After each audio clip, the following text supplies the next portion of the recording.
So good afternoon, and thank you so much for joining us today. My name is Sally Berkery, and I'm the Managing Director of CEW UK.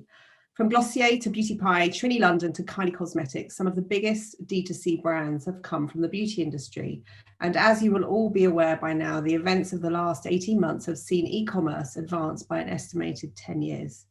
Today, I'm thrilled to welcome CEW board members Bolt Digital, who are experts in this field and who have certainly seen great success with many brands they've worked with on their communications and D2C strategies over the last few years. CEO Tash and Creative Director Tim are going to run us through the formula used by existing beauty brands and new digital startups for standout D2C success. They'll also cover customer acquisition and retention, creative strategy, as well as the underlying financial metrics that drive fast growth. Very important for all. There will be time for questions at the end, so please don't be shy. Do pop them into the Q&A panel at the bottom. We find we quite often run out of time at the end, so it's good to get your questions in as early as possible. But without further ado, I'm going to hand over to you, Tash and Tim. Great. Can everybody see the screen? Classic Zoom first thing said. So welcome everybody. I'm Tash and I'm the CEO and co-founder of Bolt Digital, and this is Tim. What we're going to be covering today is we're going to talk about direct-to-consumer and e-commerce and how the e-commerce landscape has shifted, particularly over the last 18 months. We're going to look at the three key levers or the holy grail metrics behind direct-to-consumer success. We're going to discuss some real brand examples and share with you what they're doing to acquire customers and get more revenue and retention from those customers. And then we're going to go to a Q&A. So Sally's just given us a brilliant intro, and I hate the point where you have to introduce yourself, but I'll just briefly summarize who I am. So I'm the co-founder of Bolt Digital. I've been working in digital marketing since 2007. I've built and sold 3 businesses and written 2 books, both of them on aspects of digital marketing. And I'm also an accredited independent trainer for Facebook. I've been working with Facebook for the last 6 years, helping them as they teach small business owners, tens of thousands around the country, in how to use Facebook and Instagram to grow their business. It's always hard to follow Tash's CV, but I am Tim. I'm the creative director of Bolt. So I've worked in advertising for about a decade. I've been a director in commercial filmmaking, an editor and creative director, and I've worked with a lot of brands, Apple, Amazon, Warner Brothers, and such like. And I've been a creative director for Bolt for about a year now, but was an editor for them for 2.5 years, cutting together roughly 3,500 videos in that time, which is ridiculous. Is that right? Yeah. I never knew that. So Bolt Digital specializes in direct-to-consumer, and we work primarily with health and beauty brands. I'm really proud that in terms of what makes a great direct-to-consumer tech stack, which is platforms like Shopify, advertising channels like Facebook and Google, and retention platforms like Klaviyo for email marketing, we are partners with all of the key technological businesses that drive direct-to-consumer success. And we've worked with loads of beauty brands, many of which are CEW members, past and present, over the years. So let's talk about direct-to-consumer and what's been happening. Now, it's no surprise, like in the past 18 months, e-commerce is said to have leapt forward by up to 10 years. However, what's really important is to realize that this isn't a coronavirus thing. This is actually an attention thing. And the shift towards direct-to-consumer started with the advent of the smartphone. And really that's about attention and how we use our time and where we watch and consume media. So whereas previously we would consume media through above the line channels, television, outdoor media, increasingly the iPhone and smartphones have taken our attention, and inside those are all the channels on which we now spend our time, whether that's search channels, social media channels, YouTube. So as a result of this, e-commerce was already accelerating, and what happened with coronavirus, when retail shut and we spent more and more time on our phones, was a huge advance in what was already happening. So the trend was already underway. The average person is now meant to see between 4,000 and 10,000 ads every single day, which is almost impossible to believe that we're subject to that much advertising. But through our phones and through all the micro moments we see on our phones, we are. So direct to consumer suits a lot of brands, and lots of brands will talk to us about wanting a deeper connection with their customers, being able to control all aspects of the customer journey, being able to preserve margin. I know one of our clients spoke to us about how frustrating it was dealing with retailers around the country and finding that your products weren't being displayed properly and having to rely on retail staff to explain and convince customers of the benefits of your products, and being unable to be sure that that was being done in the way you'd want it to be able to do, if you in the way you'd want it to be done, if you were actually able to control all of that. It's also a very quick route to market and enables very fast new product development and current product development testing. So it's definitely a relationship that brands are interested and that really suits them. But one of their core drivers as to why there's a particular pivot into D2C, as well as changes in consumer attention, is that it really drives enterprise value. So these are just examples of a few direct to consumer brands that have really been able to push up the values of their business using the direct to consumer model. With Glossier, brands like Glossier and Beauty Pie being probably the most famous of them in the beauty industry, reaching incredible valuations that they would have been unlikely to get at the age that they're at if they were selling through retail alone. So one of the brands that Bolt Digital has become most well known for working with is a brand called Absolute Collagen, in which we worked with from very early on in its journey, and scaled it to over 12 million in revenue across multiple territories, and really pushing up repeat purchase revenue.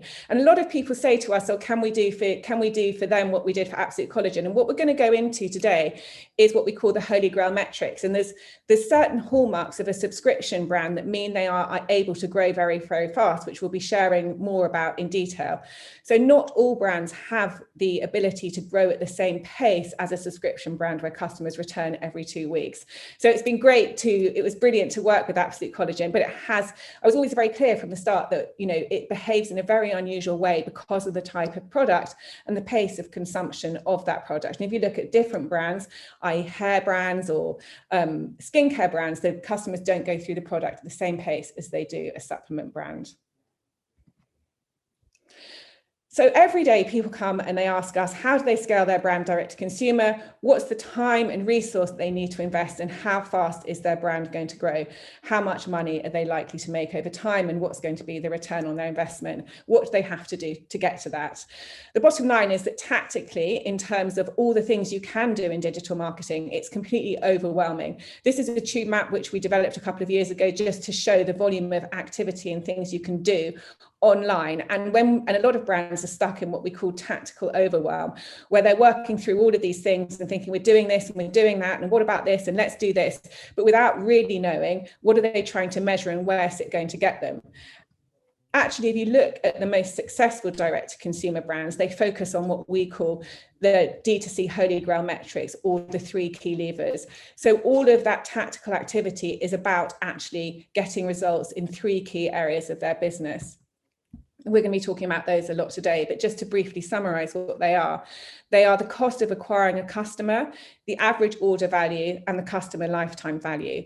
So e-commerce brands face an ongoing journey to maintain, control, suppress the cost of customer acquisition against both internal forces and external forces, such as advertising competitiveness, and number of other brands competing for the same audience.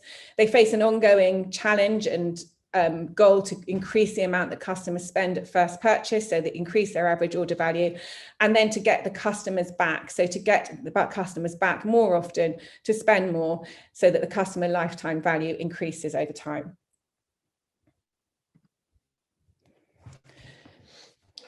So talking about the first of those levers, the cost per acquisition, which basically means there's a sentence there that is a formal definition of the cost per acquisition, the aggregate cost of a user taking an action that leads to a conversion. In actual fact, what it means is how much does it cost you in pounds, if you're a British brand, to acquire a customer to your brand. So to get somebody to encounter your brand and make their very first purchase.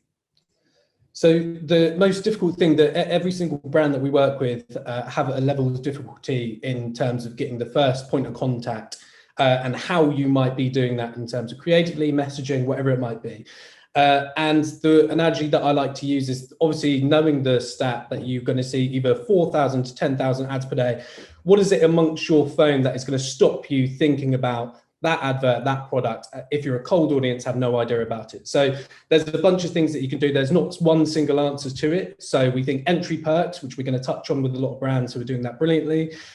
Reviews and social proofing. So important in the beauty industry, having somebody else telling you that it's good rather than you consistently talking about the ingredients or the fact that it's recyclable. You need somebody who looks like you, who acts like you, who purchases like you, telling you why it's brilliant. Super important, and we'll touch on that later. Hype, so PR and influencers, lots of great articles that you've got written about the product. Real people, real results, which is something that Tash has been sort of talking about for a number of years now, before anybody else was really doing it when I was an editor. And it's all about just making sure that real people are showing you exactly how it is, not using a studio shoot with a model set up. It's using somebody real who's just filming on their phone, low production value, talking to you exactly why it works and how it works. Experts, authority, and also the founder's story. So if you've got an interest in story as a founder, how that can work across your brand. And of course, personalization. So you'll see a lot across a lot of these D2C brands, how they are customizable and personalizable for the products that you're purchasing. So that's becoming a massive trend across beauty at the moment. So we'll talk about a little these across actual brands doing this shortly. So starting with Beauty Pie, who are sort of a golden chalice of D2C, so to speak. Unlike in traditional advertising, where you would hope for the best, put up a billboard, put lots of money. I used to cut TV commercials. You'd have hundreds of thousands of pounds behind one advert that would go on television, and you'd hope for the best to talk to that single person during a tea break in Coronation Street or whatever it might be. However, now it's all about the abundance of creatives that you're able to make. You're able to deploy a significant variety of creatives with different messaging, different things that might connect you at different times with your journey with the brand. So the way that we like to say this as an analogy is, unlike old advertising where you're trying to tell a whole chapter in one ad, it's just about feeding your audience the story one sentence at a time. So it's all about breaking down what it is that might connect with people and not overwhelming them too much or confusing them too much with saying too much in one advert. And so this takes on to what we call is the funnel for the Facebook, and what we use across the touch points for your consumer in the journey where they're at with your brand. So if you have a cold audience, somebody who has no idea what your brand is, have never heard of you, it's all about attracting them and using messaging and creatives and certain sort of entry perks or whatever it might work at that cold audience level to bring people in. And then once they're in, making sure that you engage and educate them across what your brand does and why you're so brilliant, converting them, different variety of messaging there and different kind of techniques that you need to pull. And then the sort of final stage, of course, is customer loyalty, which everybody strives to do. And just making sure you're building the community who, we have a great brand who is a hair care brand who have basically their consumers are the ones running the community for them now. They don't actually have to do too much to inspire that community going. And that is all that's completely naturally happened over the course of time through making sure that we hit all of these touch points and talking to the people at the right times in this funnel system.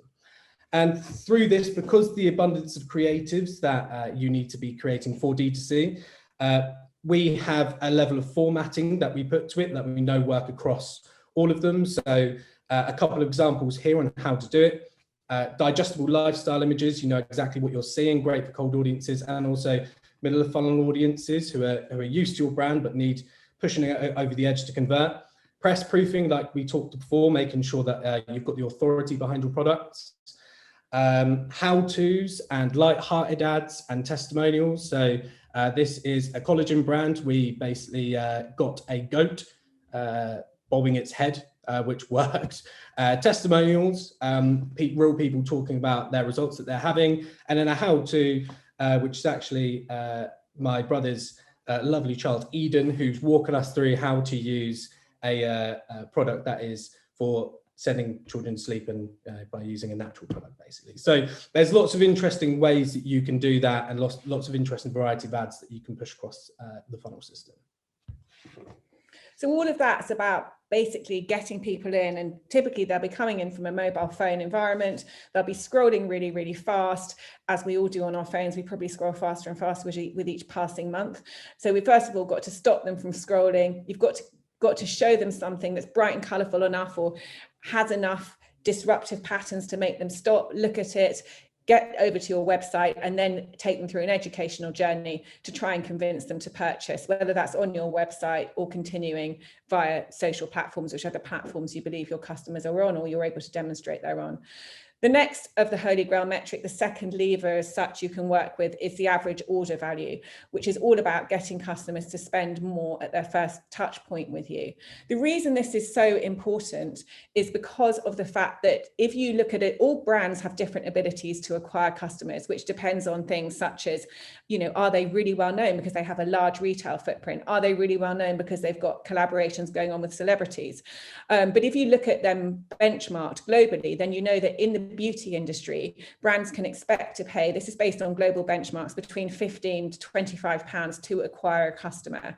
If you then think about the beauty industry and the types of products that they're being sold, typically in beauty, they're often under £29, and more often than not under £50, which if you then think about the cost of acquiring a customer against the cost of making a product and removing VAT, you can see that for beauty brands, they can struggle to be profitable at point of first purchase because they tend to sell low price products, which means in beauty, particularly as a category, it's really important to try and push up the average order value. Now, there's a lot of technology, particularly on platforms like Shopify, that you can put into your tech stack to enable you to push up average order value, but probably the most common AOV strategy is bundling. This is Yorzuki. Do you want to just share what they did? Yeah, so Yorzuki are a supplement company. You do vitamin C, collagen, etc. And a lot of the traps that I think D2C brands fall into are creating messaging for one single product and trying to consistently explain why that one, what they consider to be perhaps a hero product, is the product to be going for. However, a lot of D2C brands do sort of miss the mark on bundling and making sure that they are actually advertising the bundling. So we found with this particular brand that the product up front was working incredibly well, that the bright colors were enough to stop the scroll. And just by kind of teaming up and enticing people into buying a bundle as opposed to a single purchase, and how much money they can save, how much more they're going to get from that particular bundle, was really effective for this particular type of product. And I know is particularly effective across most D2C beauty brands. So the third lever or Holy Grail metric is that of lifetime value, which is about getting your customers back more often, more frequently, and getting them spending more over time. There's nothing worse, and some beauty brands have this, a product that people save is really, really going to struggle in the direct-to-consumer landscape. A product that's priced under £50 that someone then saves and only uses for special occasions is just, unlikely to succeed in that direct-to-consumer landscape unless it's going so viral that they're able to acquire customers incredibly cheaply. But if you take the average brand, then they'll be needing to get their customers back more often and more frequently. And I'm always saying to the brands that come and see us that we work with, like, how do we get them using this product every day? And we don't want to have things like use sparingly. It's like we want to say apply liberally so that they get through it faster and come back more often. And the reason that's important is because if they don't come back more often, then this is one of the metrics that drives the financial success of the business. So in terms of technology, if you look at all the sort of big D2C brands, they tend to be on the same tech stack, and that is they tend to, even Kylie Cosmetics, they'll be on a Shopify platform. They'll be bringing in the majority of their traffic from Facebook and Instagram, Google and TikTok. They'll be using a specialist e-commerce email marketing system such as Klaviyo, and they will then be setting up segmentations and automations within Klaviyo. It's really interesting actually, because one thing that I often see beauty brand founders and CEOs talking about is frequency of email marketing and frequency of campaigns, and worrying about bothering their customers. We've just had a training session here on Klaviyo with somebody who's worked at huge D2C brands, including Huel, and they are basically saying, the more, at least 4 emails per week to customers, because just to keep yourself in their inbox and keep you front of mind and bring them back again with a mix of content, whether that's offer-led content, educational content, promotional content, but keeping customers engaged, brand content, telling them who you are, why you matter, why they should care, why they should buy from you. So keeping customers engaged and showing up in their inbox, as well as presenting your products back there again. What's interesting about Klaviyo as well is that people seem to think it's old-fashioned, still using emails, but it is a huge, huge, huge valuable thing, especially with lifetime value. And people are worried about hassling people. I think the fact that what this guy was saying today, super, super interesting, because my viewpoint of having emails was always that I don't want to be too much in their face, but it's absolutely not the case whatsoever. And so don't feel like you're being too pushy is the kind of main takeaway point from that, really. So Recharge is the second system that supports lifetime value, and that's a subscription app that powers around 80% of the e-commerce based subscriptions globally. I think it's incredible how successful Recharge is. So we've all heard the stories of subscription brands and why they're so valuable, and that's because their lifetime value is sort of locked in, and it's at least more predictable than that when you're just kind of trying to get people back who've bought a single product, they've used it, and they may or may not want to buy them again. Products that go onto subscription are products that people love, that they use really fast, and that they're prepared to lock in their reorders with. So if you do have a product, and we see more and more brands moving into subscription and asking about subscription, and not all products are suitable for subscription. Just because you have a product doesn't mean that people are going to want to subscribe to it.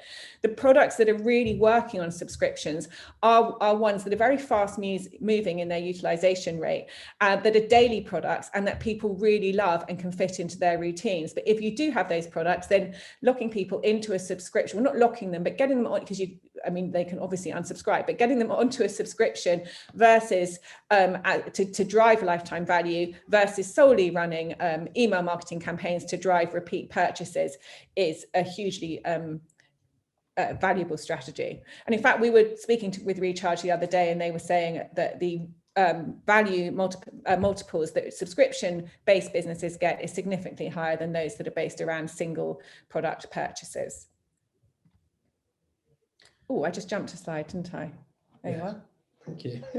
So we wanted to show some examples of best practice, sort of the 3 key levers being used across D2C brands and the best practice in that. And it's one of those things where I remember when I first learned about the hero circle, of how a founder goes through this hero circle. Every Hollywood film I watch now, I know exactly the narrative points it's going to hit. So hopefully after this presentation, every D2C brand you see, you'll be able to go, oh, that's the AOV, or that's the CPA, or that's the LTV. And you'll also become well aware of what's happening to you if you're trying to buy from these brands, in terms of what key lever they're leveraging on you at that particular moment. Definitely, yeah. I think what's interesting about the brands we're about to cover is that they are digital first brands. So they're not brands that are necessarily members of the CEW or who would enter their products into, say, the CEW product industry, because they're not necessarily beauty industry natives. They're not created by people who have been in the beauty industry for 20 years.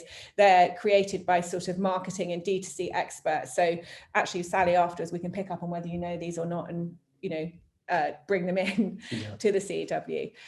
So starting off first with a subscription shaving company called, it's now called FFS, it used to be called Friction Free Shaving, and looking at what they're doing across the 3 key levers. So starting off with how they're acquiring customers. So we've talked about entry perks and people giving discounts on at the point of purchase. So, for new purchase, you get X% off.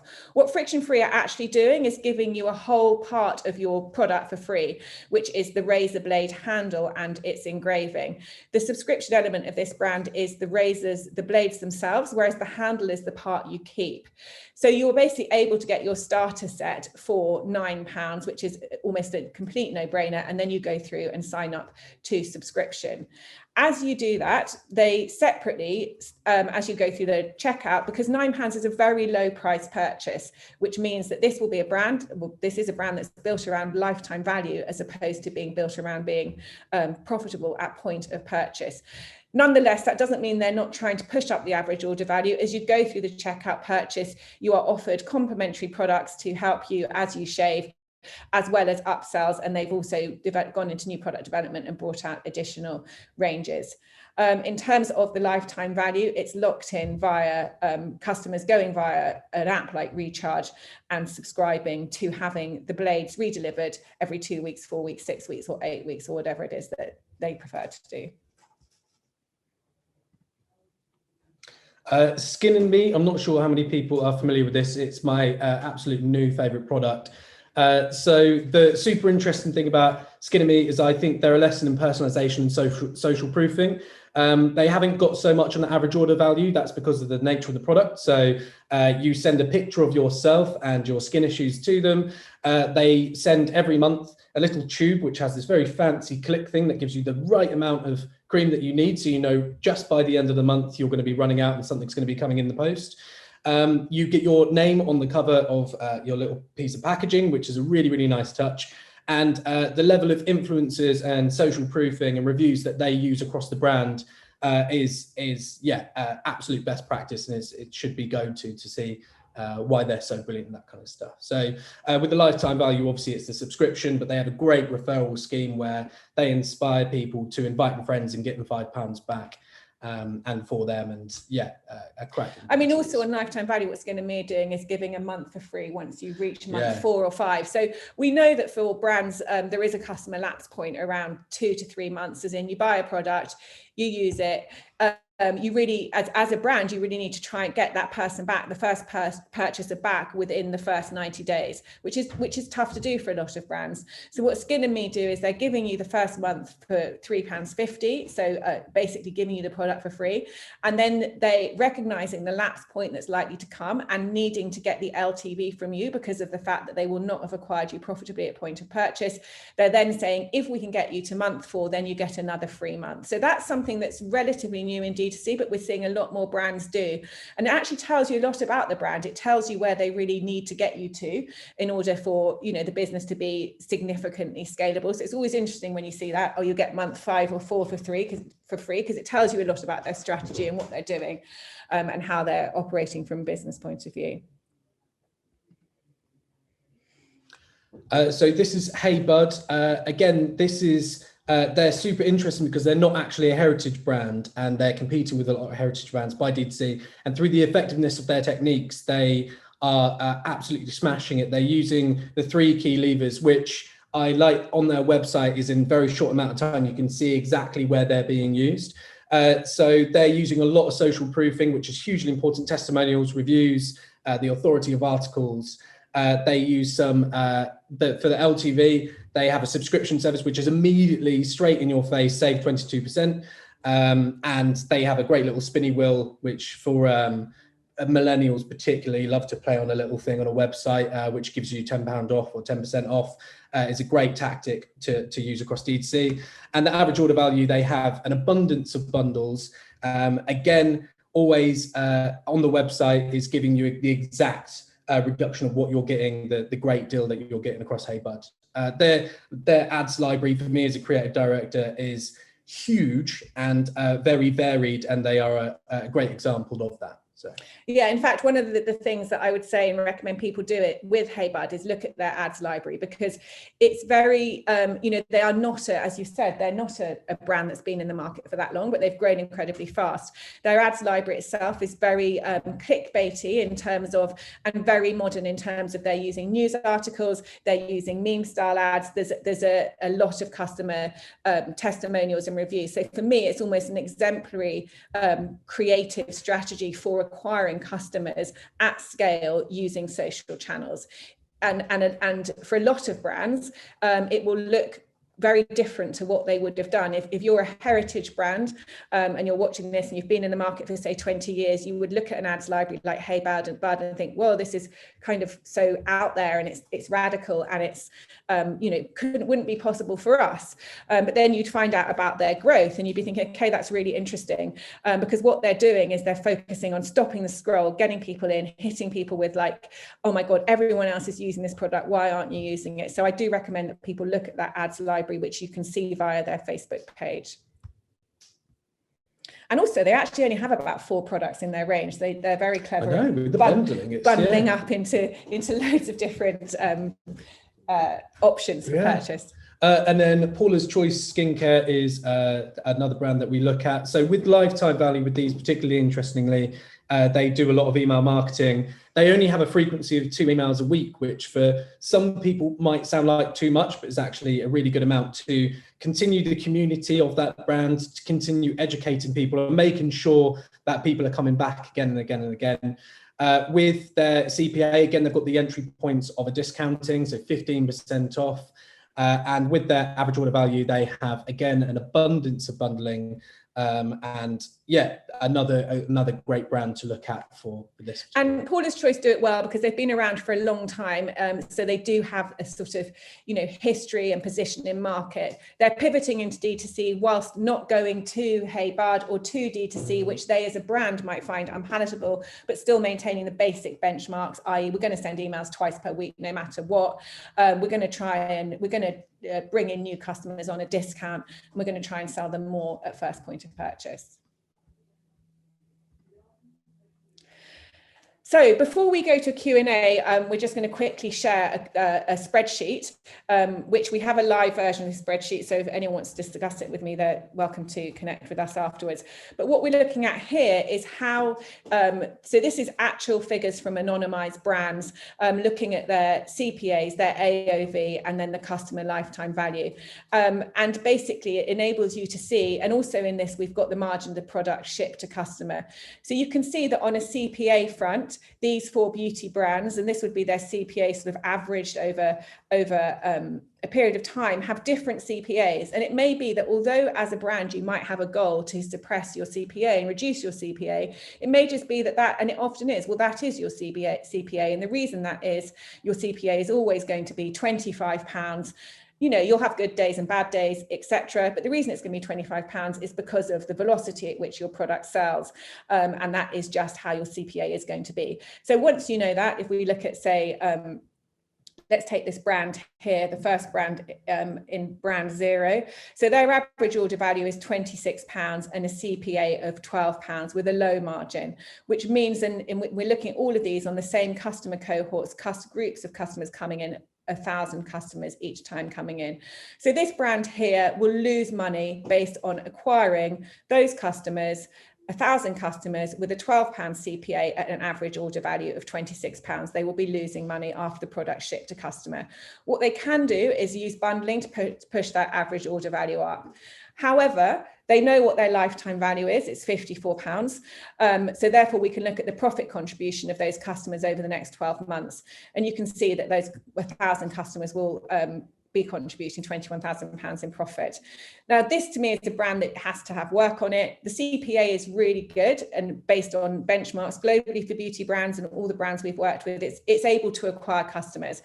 However, and this is a really common situation for a beauty brand to be in, where they're acquire customers, and this one's got a particularly low CPA. However, the customers aren't spending that much at first touch point, and they're not really coming back over time. So the 2 levers that this brand would need to work on in order to get more value and more contribution from each cohort of 1,000 customers is to increase their average order value and increase their lifetime value of the customer. So when you go back to that digital marketing tube map and you think about all the things you can be doing as a brand, rather than having conversations about, oh, is somebody doing this, and what about this, and have you posted on organic social today, conversations can be a lot more strategic. What do we do? Is this action contributing towards getting more money out of our customers? Is this action going to contribute towards growing our lifetime value? So it enables a lot clearer thinking about the actions you're taking in D2C. Now, looking at this brand here, we go to brand 3, the last one. You can see that they have a CPA of £25, which is pretty average for beauty. Another brand with a low average order value of £30. So every time, and a relatively strong margin, every time they acquire 1,000 customers, they lose £4,000 at that point. However, this brand has a very strong lifetime value, £235. It means it's a great product. People love it. They come back again and again, which means over the course of 12 months, those 1,000 customers become worth £139,000. So you can see how those levers are interplaying with each other to generate different outcomes for different brands. So that's why it's super important. And one of the first things we do with all brands that we talk to or meet is try and ascertain, and that they may know or they may not know, where are they at right now on these Holy Grail metrics? What is their CPA right now? If they don't know, we can help them find it out. What's their AOV and what's the lifetime value? Once those are benchmarked, you have a much better idea about A, how each of them can be improved, and B, the brand's viability and scalability over time in an e-commerce landscape, which is a very, very competitive one. So this is a spreadsheet which if you're watching and if you want to discuss this, then reach out to us and it's a very simple calculator for brands. So we're going to go to our Q&A in a minute, but just before we do, I'll just briefly summarize the different ways in which you can work with Bolt Digital. We have a strategy lab process, our accelerator process, and our playbook process. So the strategy lab process is about creating a D2C brand, used mainly by retail brands who are looking to grow into D2C and may not have exactly the right product set currently. Our accelerator process is a way of testing an e-commerce brand, testing a brand, and basically getting to a first point of understanding and clarity around those Holy Grail metrics, from which point logical and actions can be taken to improve each of those metrics. And the playbook process is for brands who have an in-house team but who are not e-commerce specialists, but who could be turned into e-commerce specialists with the right training. So that is our email address, and this is our managing director, Luke. So if you'd like to discuss that, then reach out to Luke. And also if you'd like to discuss that spreadsheet, then reach out to Luke. His email is luke@boltdigital.email. And if you want to copy the presentation, actually, I know the CEW are recording this as well, but then we can send it into Sally. Then the general email address is hello@boltdigital.media. So I think we are going to go to our Q&A. I can actually see some questions have come in already, so I'm just going to stop sharing. So the first question is, how long will it take to know if my brand can become a successful D2C brand? So everyone wants to know immediately whether or not their brand can become successful in D2C. And I think one of the things to say is when you look at it from the point of view of those three key levers, it's not a yes or no thing. It's more a question of where are you at right now, and does it seem likely that you can improve on each of those three key levers, i.e. if your customer acquisition, your cost of acquisition is currently £50, does it seem likely you can do things to reduce that? So it's not definitive yes or no answer. In terms of benchmarking those three key levers, you can get to a place, we get brands to a place of understanding of what they are through our accelerator process, which is about 8 to 12 weeks. I think there are some brands, there's some brands that are unable to succeed in D2C or find it extremely hard. And those are brands that typically are selling very low price products. So people who would be selling at point of sale at say, New Look or whatever, where you're selling very low price products like lip balms and things like that, are really going to struggle in D2C. You can see that the metrics just won't stack up if you're selling a product that's $7.99 or something like that. So how long will it take? Well, the first thing to do is to basically benchmark where you're at right now across those three key levers. That can be done if you're running campaigns yourself or you have an in-house team. You should be able to do that pretty swiftly, and then take logical steps and basically really ask yourself, can you see a path to improving on each of those three key levers, and running activity over time that focuses on each of them, and attempts to improve them from where they are. Okay, you can get done on that. Okay. Yep. Have I done it yet? Okay, next question. Aside from good Holy Grail metrics, what else does a brand and brand team need to succeed in direct to consumer? Okay, so this is a super important question because there's so much that can be done so this is a question about what can a brand and brand team do to succeed in direct to consumer. So a brand and brand team are able to make changes in various elements of their brand, i.e. the product margins, pricing, and new product development. So it's really important. One of the things that I love with clients we work with is when there's a strong brand team who understand the work that we're doing, say on customer acquisition or lifetime value, and support that brand side with things like PR activity that drives hype and drives reviews. They support it with improving their margins, which enables them to tolerate a higher CPA. They may need to tolerate a higher CPA because there's a phenomena as such called CPA inflation, which basically relates to increased competitiveness, which means CPAs over time for all brands are expected to rise. So the more brands can do brand side on pricing and margins to support that. New product development, we've got brands doing new product development now, which is really great. So for instance, we have brands where they're able to acquire customers really cheaply, but actually only really have a sort of one hero product. But once they can see that, okay, we can put people in on this product, then they can put in place new product development to bring people back more often over time. I'll also say creatively on that, which is really all I've got to say in it. Tash knows much more about this, but creatively, I think the fluidity and agility of production in order to create as much content as possible. I think that ties in with the Holy Grail metrics, but I also think it's vital for organic and for things like if you're starting to use influencer, and allowing a level of a sort of not being too precious over what that one ad might say about you. Always see it as micro messaging and always see it as one part of the puzzle. And I think, yeah, agility is the biggest thing you need across creative in D2C. So an agile production team is crucial.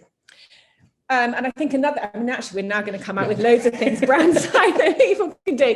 I mean, another thing is flexibility. So of thinking around creative. So for instance, we showed you the kind of audacious ad library. You can look at it of Hey Bud, and lots of brands just would be unable to imagine putting out creatives like that. But one thing we do know is that if a creative goes out like that and it works and they're able to acquire customers really successfully because of it, then they'll sort of maybe shift their viewpoint. So being able to accept that in the D2C landscape, things are different than in traditional advertising from a branding and visual point of view, and they may need to be doing things that would be faster than they might do on television, or lower production value in terms of, you know, featuring a customer having filmed themselves on their iPhone reviewing the product, which obviously a brand would think, oh, that's not to our brand standard, we wouldn't want that running on TV.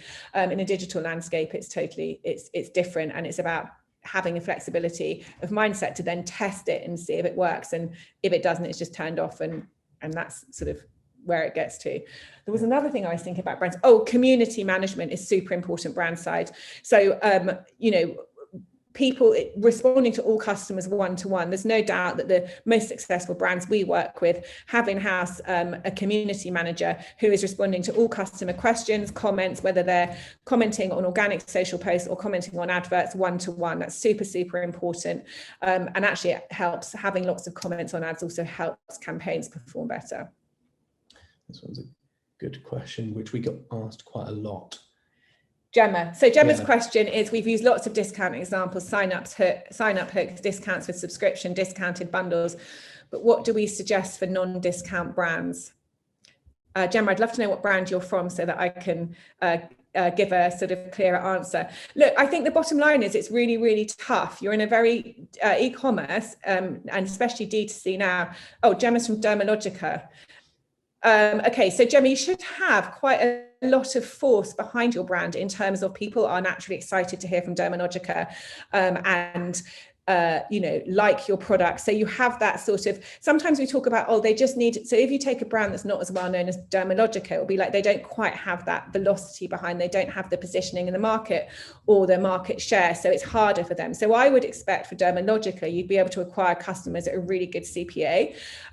However, it's still competitive, and you have to look at, and sometimes it can be really brutal for brands like Dermalogica. You know, Dermalogica will then find itself up against Skin and Me, and it's not about what you're doing, it's the competition, as Gemma's just said. So you're up against you know, other people in Skin who basically are giving away stuff for free, and then you think about the consumer and you think about what choices they have. We did Gemma's literally typing all the stuff that I'm about to say. Yeah. We did a presentation for a brand, and it was the whole market analysis of what their competitors were doing. And they're a really strong, well-known brand selling hugely through professional channels, but they're not you guys, Gemma, so don't worry. But it was amazing because you think, wow, this brand is doing successfully selling through spas and clinics and salons. But in D2C, it's like constantly struggling with a high CPA. And you kind of think, why is that? Because they've got all this, there's a reasonably sized business, they've got all this clout, customers love them. And it's not about them, it's actually about what the competition are doing. When you look at who they're up against in their exact category and niche, you then have, Skin and Me, one of their competitors, literally giving the product away at first point of purchase. You then think from a consumer point of view, and consumers, we actually haven't talked that much about consumers.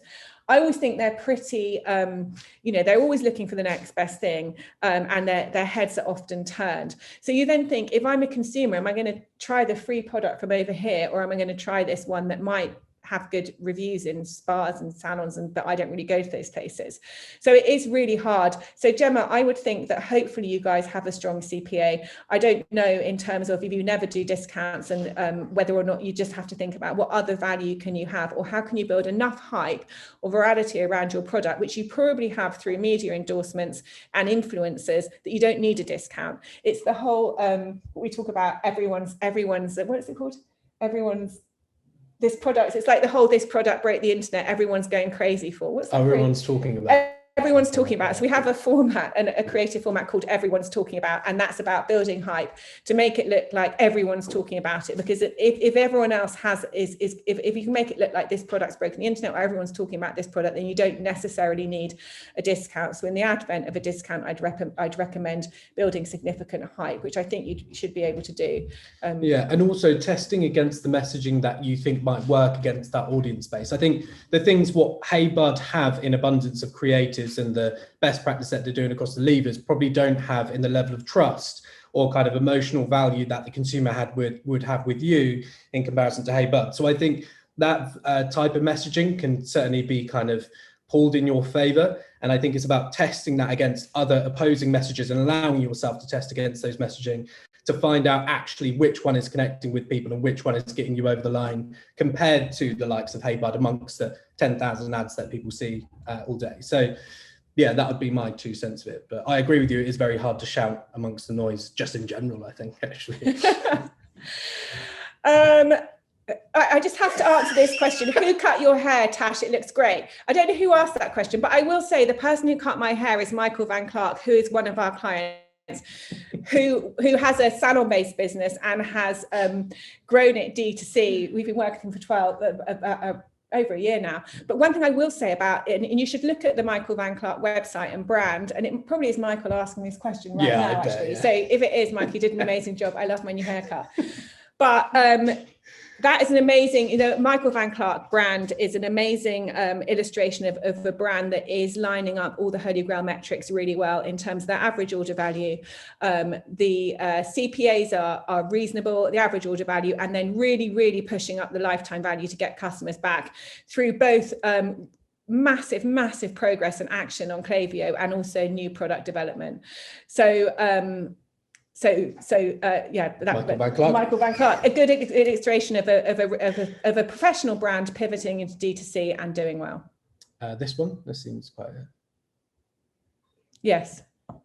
What does the Bolt D2C playbook involve? Can you train our in-house team to become much better at D2C, as that's not our background in training? Yes, we can. And that's what we do. So playbooks, generally the team will be a minimum of 3 people, but we've trained much larger teams than that, and they will be brand marketers, so they'll be much more used to marketing. And this is something I don't know about. I actually don't know what they'd be doing sort of previously. They'd be running PR and sort of traditional more brand style marketing, but they are bright, enthusiastic. They are often frustrated, and they see their D2C competitors and they're like, we can do this, just how do we do it?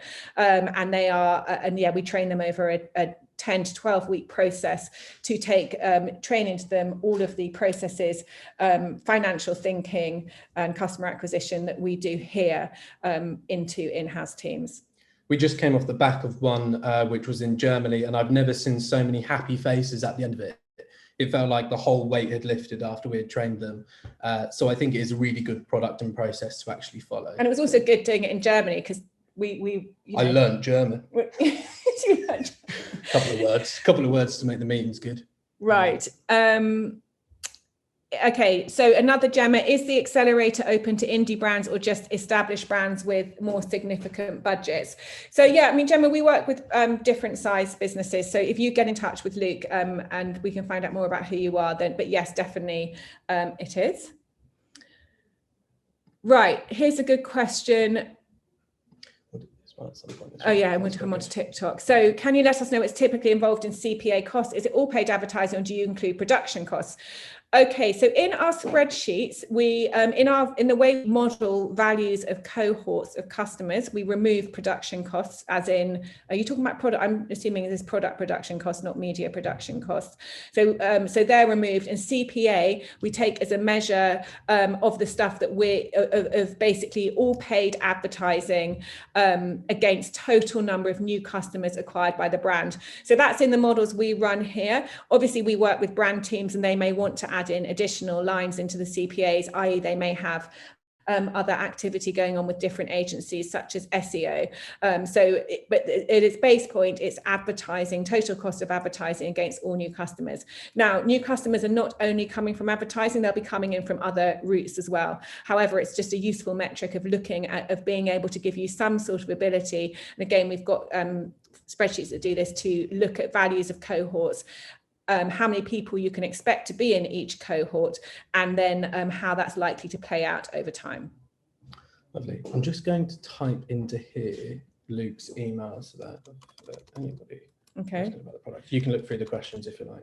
Okay, so the next question is, what's the standout creative, best practice creative in the market currently? We'll have two opposing answers for this, will. probably. Yeah. I'll do this. You answer the question. Okay, great. So me and Tash will have two completely. Well, no, we won't really. I don't know. Well, you answer, and then I'll tell you. I mean, best practice creative, which I think everybody should look at as a kind of lesson in terms of who's doing great work. I come from a branding background, obviously D2C background, so I still have a level of preciousness over certain ads, and I think Hims and Hers are a great example of using incredible branding alongside all the levers that we talked about today across all of their adverts. They're like a hygiene product, but they also do skincare and things like that. Hims for obviously males and Hers for females. I think they do great. I think Hey Bud is always one that I'm kind of looking at and trying to take inspiration from in terms of in an abundance and the variety of messaging that you're able to get. But I think if you can find good D2C brands, even things away from beauty like Cactus Club and Grind are an incredible brand across all of their ads, and how much the frequency of actually advertising to you. I mean, Grind are an amazing D2C brand in coffee. If you look at what they're doing and overlay that back into beauty, there's a huge amount to learn there. Yeah. I was going to say about best practice creative, when in doubt, I always go for the hype, which I think is, my background was on tabloid newspapers, but I always go for mass social proofing. So what we call the mega grid. You'll probably lost count the number of times I'm like, let's do a mega grid. But what that is a grid, a mega grid. It's a grid full of lots of customers. So you'll have your square ad and you'll have like 20 customers in that thing, all moving, all holding the product. Cool. So you just okay, so one last question. Oh my God. Oh, we've got a question here. What about